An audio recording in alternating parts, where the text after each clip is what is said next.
Council members. Randall? Yeah, Rick, we're talking about more than $1 billion needed to run Louisville next year. It's your money, taxpayer dollars, and the legislative branch of Metro government has to account to their constituents for how that money is spent. So naturally, Metro Council members have a lot of questions. Louisville Metro's Chief Financial Officer, Angela Dunn, laying out the $1.1 billion fiscal year 2025 budget submitted to Metro Council by Mayor Craig Greenberg. About half the council members attended in person, the other half virtually. Many had questions about the budget proposal up for consideration. For instance, Councilman Andrew Owen wanted to know why there is county debt issued prior to the 2003 merger still on the books. We're allocating $486,000 and have for the last few years. That says all but one of the old county bonds has been refinanced.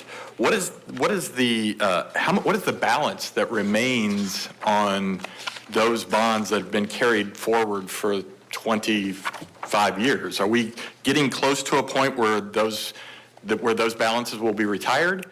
Owen didn't get an exact answer from Dunn and her staff, other than to say Jefferson County debt will eventually be retired from the books. However, Councilman Kevin Kramer gave Owen this response. A caution to my colleague, Councilman Owen.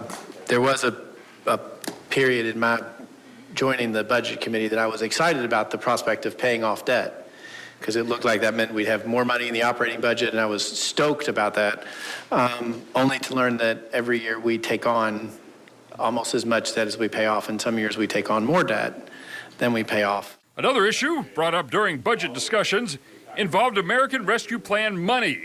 Louisville received $388 million ARP dollars, and some departments exist because of those funds.